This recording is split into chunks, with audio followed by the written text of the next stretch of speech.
Good morning students. The science academy Rawat sir के YouTube channel TS से Rawat sir पर एक बार फिर से आपका हार्दिक स्वागत है। आज हम करने जा रहे हैं 12th क्लास की एक्सरसाइज नंबर 13 वेक्टर। तो प्यारे बच्चों, इससे पीछे वाले एपिसोड्स में हम कर चुके हैं वेक्टर्स क्या होते हैं, क्या उनकी प्रॉपर्टीज है, कितने टाइप्स के होते हैं, कैसे उनका जोड़ किया जाता है, उनकी डायरेक्शन कोसाइंस, डायरेक्शन रेशियोज, और उसके बाद हम इनका मल्टीप्लाई कर रहे थे। तो पिछले एपिसोड में हमने किया था दो सदिशों का अदिश गुणा। आज हम करने जा रहे हैं दो सदिशों का सदिश गुणा। तो यहां पर हमारा टॉपिक है आज सदिशों का सदिश गुणन। सदिशों का सदिश गुणन या vector product of vectors. Vector product of vectors, सदिशों का सदिश गुणन। सदिशों के सदिश गुणन को क्रॉस प्रोडक्ट भी कहा जाता है।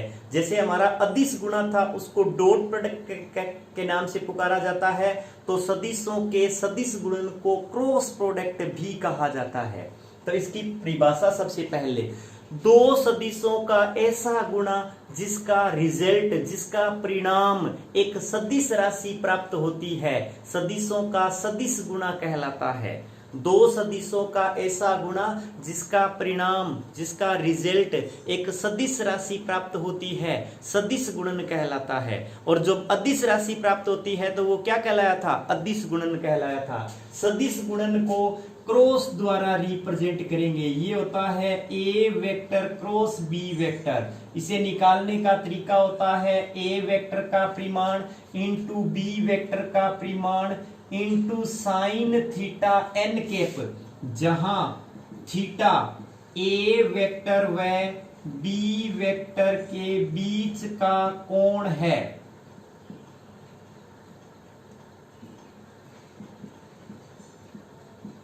और एन कैप ए वेक्टर व बी वेक्टर के लंबवत इकाई सदिश है।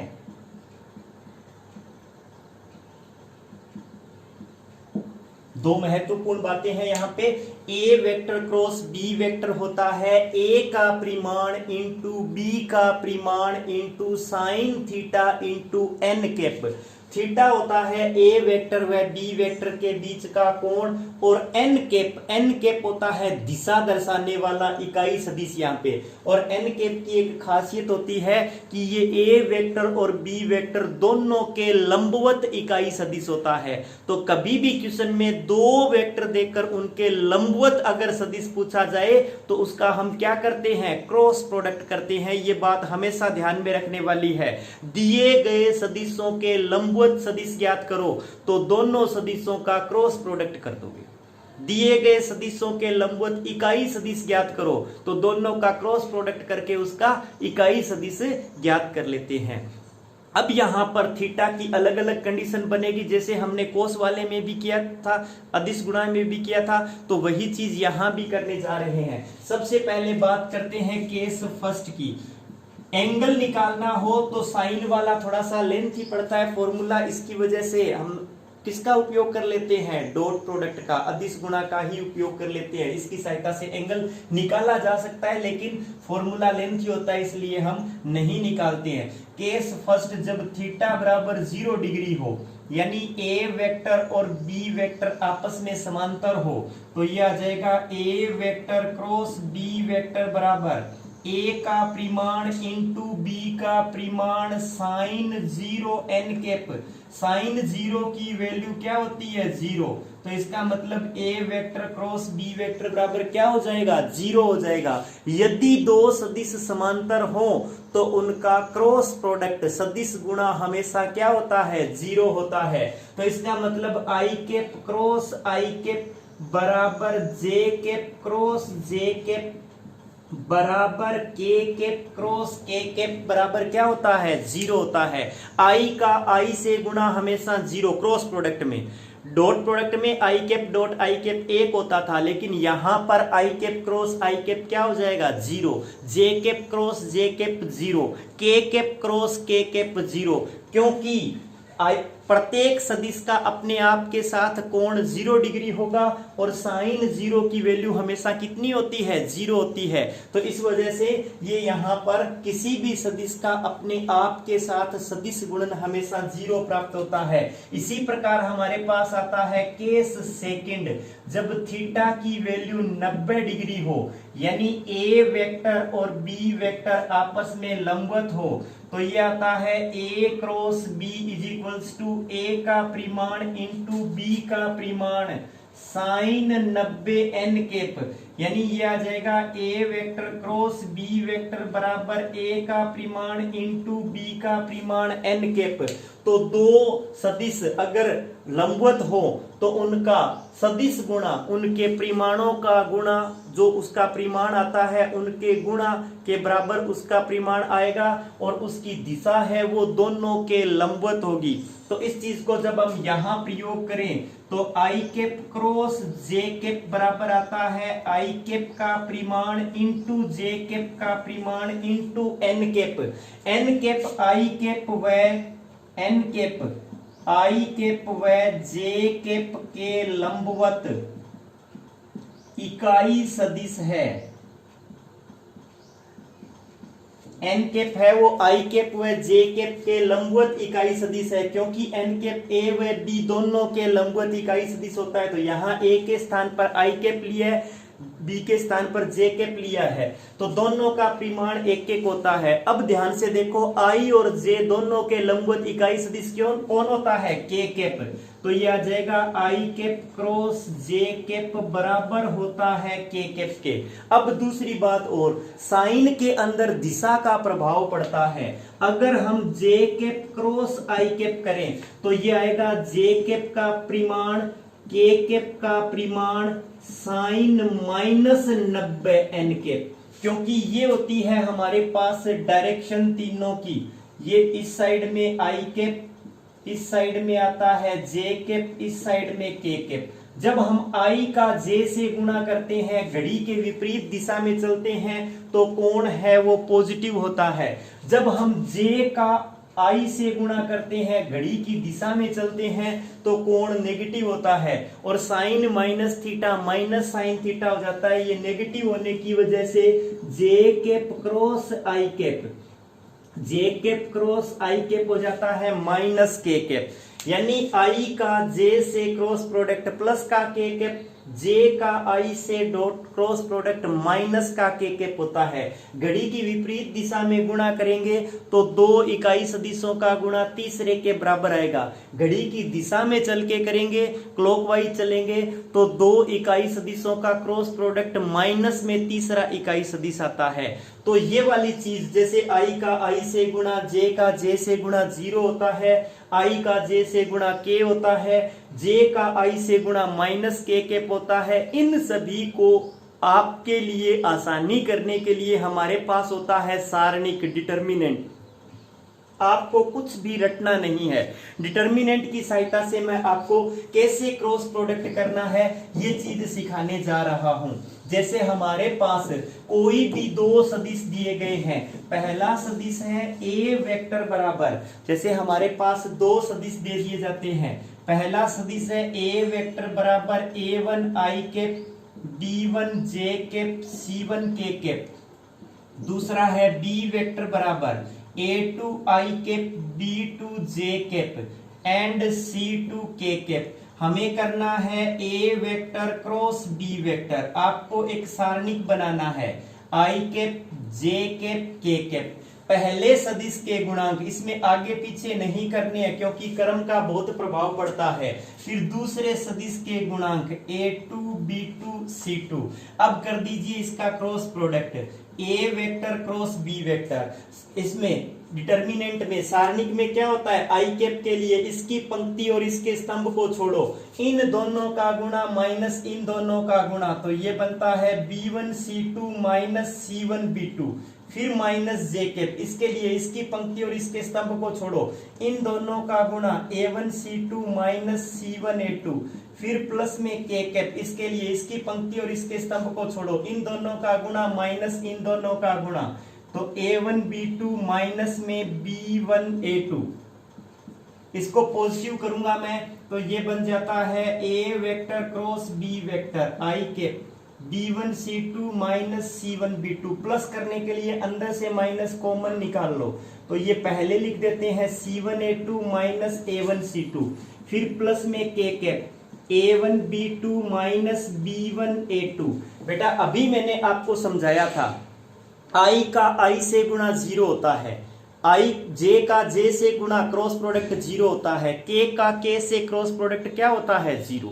अब इसके साथ साथ मैंने बताया था जब आई का जे से करते हैं तो प्लस का के पाता है, और जे का आई से उल्टा करते हैं तो माइनस का के पाता है। वो सारी की सारी बातें इसमें आ गई। देखो आई कैप के लिए इसकी पंक्ति और इसके स्तंभ को छोड़ा जाता है, यानी आई का आई से गुणा यहां होता ही नहीं है, क्योंकि आई का आई से गुणा क्या हो जाता है 0।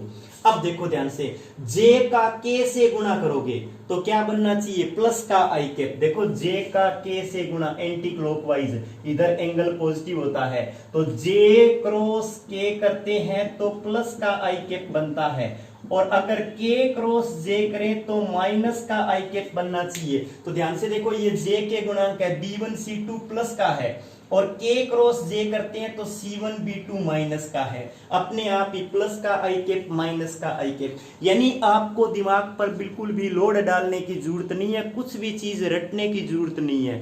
दो सदिशों का अगर सदिश गुणा अपने को करने के लिए कहे तो एक सारणिक बनाना है, पहली पंक्ति में आई कैप जे कैप के कैप लिखना है, दूसरी पंक्ति के अंदर पहले सदिश के गुणांक, तीसरी पंक्ति के अंदर दूसरे सदिश के गुणांक, और उसके बाद उस सारणी को हल कर लेंगे, वही हमारा दोनों सदिशों का सदिश गुणा हो जाता है।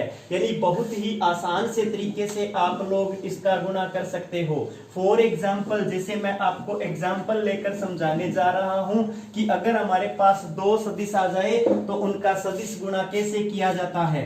जैसे हमारे पास ए वेक्टर दे दिया जाता है 2i cap minus 3j cap plus 4k cap, B vector है i कैप प्लस में 0j कैप प्लस में k कैप, हमें a vector cross b vector करना है। ध्यान से देखो ये आएगा i cap j cap k cap, इसके गुणांक 2 माइनस 3 4, इसके गुणांक 1 0 1, तो हमारे पास आ जाता है a vector cross b vector I cap के लिए, इसकी पंक्ति और इसके स्तंभ को छोड़ो, माइनस 3 माइनस में 0, माइनस जे कैप के लिए इसकी पंक्ति और इसके स्तंभ को छोड़ो, यह आ जाता है 2 माइनस 4, प्लस में के कैप के लिए इसकी पंक्ति और इसके स्तंभ को छोड़ो, 0 माइनस माइनस क्या हो जाता है प्लस का 3, तो हमारे पास a vector cross b vector आ जाता है माइनस का 3 आई कैप प्लस का 2 जे कैप एंड प्लस का 3 के कैप। यानी बहुत ही आसान तरीके से आप लोग इसे कर सकते हो।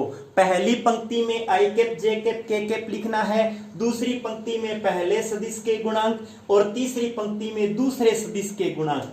अब मैं यहाँ पर आपको एक और महत्वपूर्ण बात करवाने जा रहा हूं, क्रम विनिमय है या नहीं इस बात के बारे में चर्चा करेंगे। अभी हम कर रहे थे a क्रॉस b, अब करेंगे b cross a। b cross a में आई कैप जे कैप के कैप, अब पहले b के गुणांक लिखने हैं 1 0 1, फिर a के गुणांक 2 माइनस 3 4, तो ये आ जाता है b vector cross a vector I cap के लिए, इसकी पंक्ति और इसके स्तंभ को छोड़ो, 0 माइनस माइनस 3 तो प्लस 3 हो जाता है, माइनस जे कैप इसकी पंक्ति और इसके स्तंभ को छोड़ो तो 4 माइनस 2 आ जाता है, प्लस में के कैप इसकी पंक्ति और इसके स्तंभ को छोड़ो, माइनस 3 माइनस 0 हो जाता है, तो ये आता है हमारे पास b vector cross a vector 3i cap minus 2 J cap minus 3 के कैप। तो बच्चों दोनों तरफ जब हम तुलना करेंगे माइनस 3i कैप है प्लस का 3i कैप है, प्लस का 2j माइनस का 2j, प्लस का 3k माइनस का 3k, यानी दोनों में चिन्ह अलग अलग है। तो इसका मतलब आता है A vector cross B vector बराबर होता है माइनस में B vector cross A vector के। हमारे डॉट प्रोडक्ट में ए डॉट बी बराबर बी डॉट ए था, कोई दिक्कत नहीं थी, लेकिन यहां पर प्रॉब्लम है A vector cross B vector बराबर होता है माइनस में B vector cross A vector के, यानी कि सदिशों का सदिश गुणन क्रम विनिमय नहीं होता है। सदिशों का सदिश गुणन क्रम विनिमय नहीं होता है। तो जब हम इसकी गुणधर्मों के बारे में चर्चा करेंगे, सदिशों के सदिश गुणन के गुणधर्म, सदिशों के सदिश गुणन के गुणधर्म, सदिशों के सदिश गुणन के गुणधर्म, प्रॉपर्टीज ऑफ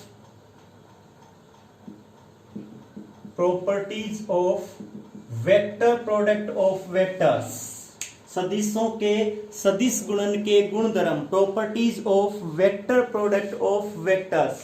इसमें सबसे पहला आता है कॉम्यूटेटिव लॉ, क्रम विनिमेयता। सदिशों का सदिश गुणन क्रम विनिमेय नहीं होता है, यानी A vector cross B vector is not is equals to B vector cross A vector. क्यों? ये चीज मैं अभी आपको प्रूव करवा चुका हूं। A vector cross B vector is equals to minus में B vector cross A vector होता है। A vector cross B vector है वो B vector cross A vector के इक्वल नहीं आता है, क्योंकि A vector cross B vector is equals to होता है माइनस में B vector cross A vector. कि लहरों से डरकर नौका पार नहीं होती, कोशिश करने वालों की कभी हार नहीं होती। नन्ही चींटी जब दाना लेकर चलती है, चढ़ती दीवारों पर 100 बार फिसलती है।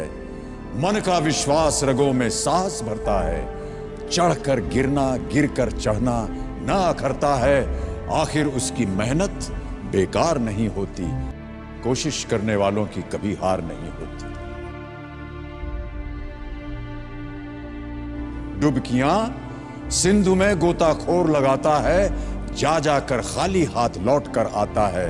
मिलते नहीं सहज ही मोती गहरे पानी में, मिलते नहीं सहज ही मोती गहरे पानी में। मुट्ठी उसकी खाली हर बार नहीं होती, कोशिश करने वालों की कभी हार नहीं होती, कोशिश करने वालों की कभी हार नहीं होती। असफलता एक चुनौती है, इसे स्वीकार करो। असफलता एक चुनौती है, इसे स्वीकार करो। क्या कमी रह गई देखो और सुधार करो। जब तक न सफल हो नींद चैन को त्यागो तुम, जब तक न सफल हो नींद चैन को त्यागो तुम। संघर्ष का मैदान छोड़कर मत भागो तुम, कुछ किए बिना ही जय जयकार नहीं होती। कोशिश करने वालों की कभी हार नहीं होती, कोशिश करने वालों की कभी हार नहीं होती, कोशिश करने वालों की कभी हार नहीं होती।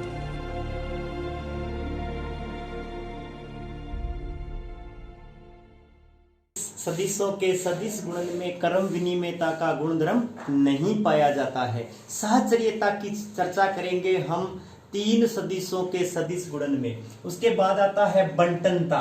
बंटनता डिस्ट्रीब्यूशन लॉ, बंटनता के गुणधर्म का पालन होता है। यहाँ पर ए वेक्टर क्रॉस बी प्लस सी बराबर होता है ए क्रॉस बी प्लस में ए क्रॉस सी के, यानी इसमें वितरण के नियम का यहाँ पर पालन होता है।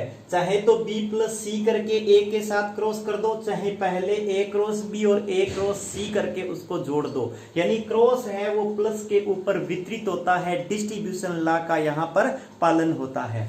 इसके बाद आता है सदिशों के सदिश गुणन के उपयोग, uses of vector product of vectors, uses of vector product of vectors.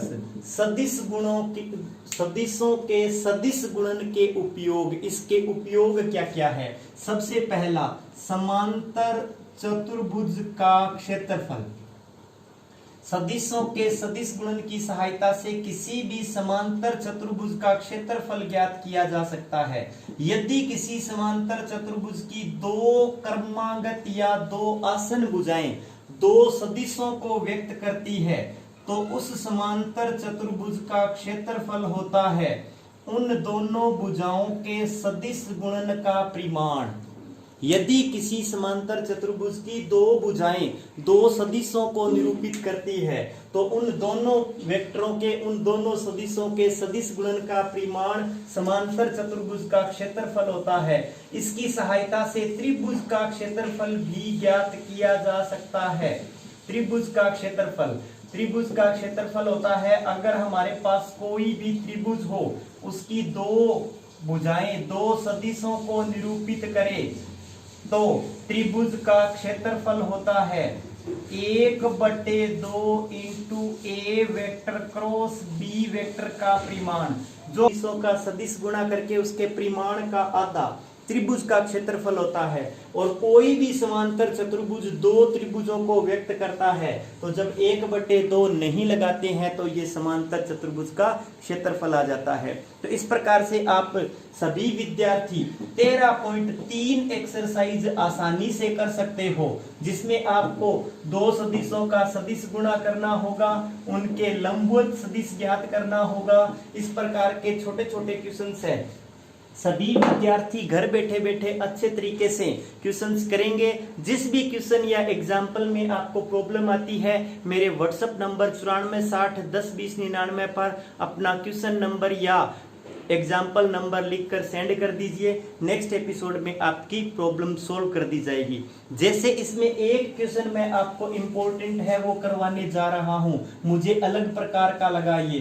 A vector cross I cap का परिमाण प्लस में ए वेक्टर क्रॉस जे कैप का परिमाण और इसकी स्क्वायर प्लस में ए वेक्टर क्रॉस के कैप के परिमाण की स्क्वायर बराबर होता है 2 इंटू में ए वेक्टर के परिमाण की स्क्वायर के। ऐसा अपने को प्रूव करना है। तो हमने माना ए वेक्टर को अपने मान लेते हैं a1 आई कैप प्लस b1 जे कैप प्लस c1 के कैप है। सबसे पहले मुझे करना है A vector cross I cap. तो ए वेक्टर क्रॉस आई कैप वही आई कैप जे कैप के कैप। अब ए वेक्टर के गुणांक क्या है a1 b1 c1। आई कैप के गुणांक क्या होते हैं 1 0 0, क्योंकि केवल आई कैप दे रखा है तो आई कैप का गुणांक 1 हो गया, जे कैप और के कैप का गुणांक 0 हो गया।